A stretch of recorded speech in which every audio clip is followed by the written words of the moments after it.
Hello, Annette here of the Inner Path. I bet you've thought at some stage, what is wrong with me?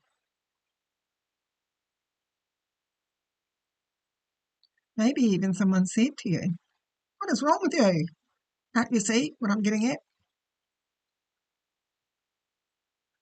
And that made you wonder, is there something wrong with you? The way you think, the way you understand? What do you know?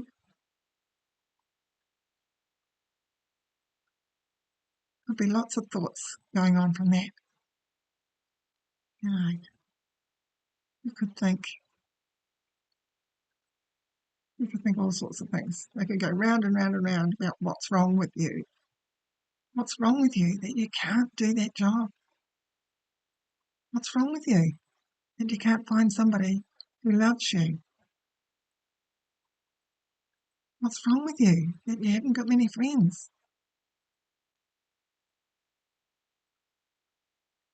What's wrong with you that you can't think straight and solve these problems? What's wrong with you that you can't have what you want? You might want a good job, or a house, or a partner, or children. You might want to be listened to. What's wrong with you that nobody listens to you?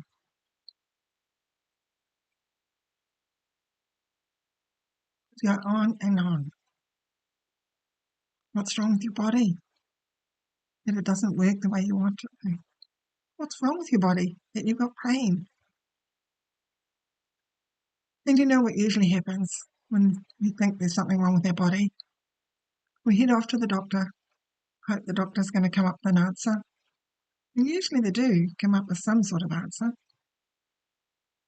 You don't actually know, maybe, whether that's right or not. But because they're the person in authority who's supposed to know, you go along with it. We try to fix things.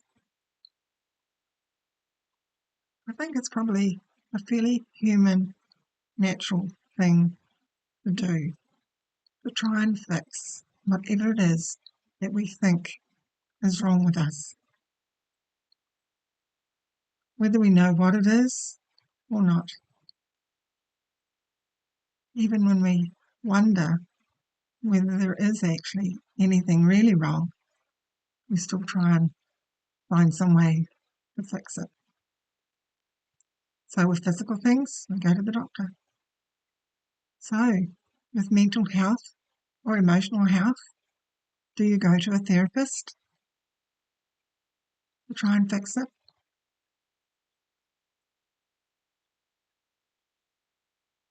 Maybe.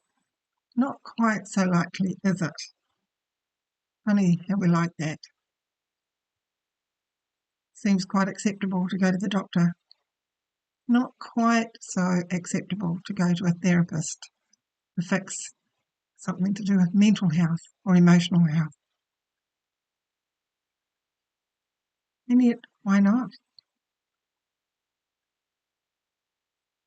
I often have people come to me who want to fix something to do with how they are, how they function, how they live, what they believe.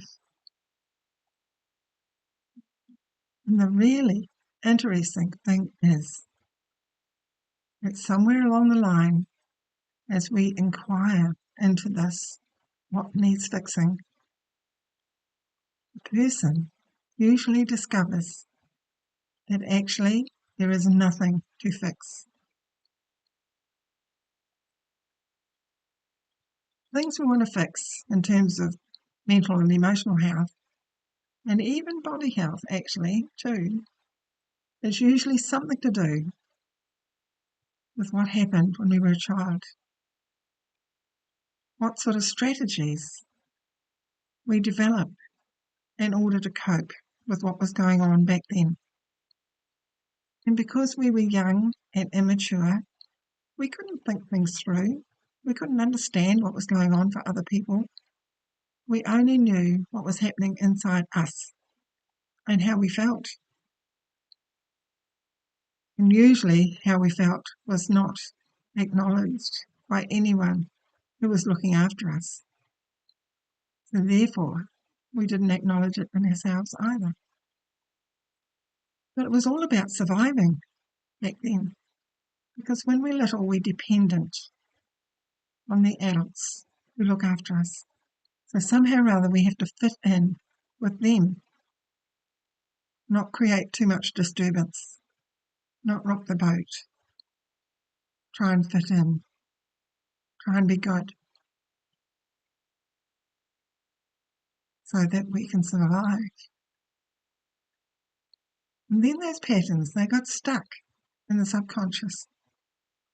And at some stage, when we're an adult, somehow or other, some realization takes place where we realize that what's happening now is not what is helping us. The same strategies and skills and abilities and beliefs that we developed when we were little don't seem to work when we're an adult. Somehow or other, they get in the way of being how we want to be. They get in the way of being true to ourselves.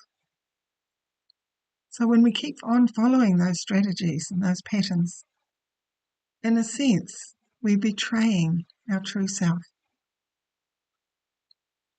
And it gets to feel more and more uncomfortable. More and more not good for us. So, I don't know what you feel you need to do about that. Maybe you have a therapist that you go and see who is helping. Maybe not. Maybe you've never thought about it before in that way. But you could, if you like, take a look at my website, because I can support you. What we do in a session is we talk about what it is that you feel is wrong about you, and we get to the detail of that. Find out what the pattern is. Find out what the strategy is that's running. And also investigate how that makes you feel. And then we also talk about how you truly want to be. And get to the depths of that. Because that can be your guiding star. And so, having talked about all the detail about that, we got to inquire into the thinking patterns, the thinking structure even, and the emotional patterns and the triggers. I then invite you to be guided by me, to relax deeply, to actually get to the subconscious so that you can finish with that pattern. And the more specific we are about finding that pattern and the detail of it and how it actually works, the more likely it is that you can actually finish totally with that pattern. And if we don't manage to get to the absolute detail and be so specific that you finish with it, at the very least, we will loosen that pattern so that you can become more and more aware of how it runs and actually let it go. Release it. Without trying, without knowing how, it can just happen. It can just happen in some mysterious way so you can be free of it. And isn't that good? Wouldn't that be so good? To be without that limit, even if you don't know how your life would work. You can step into this expansive not knowing and let your life be spacious and full of what you truly want.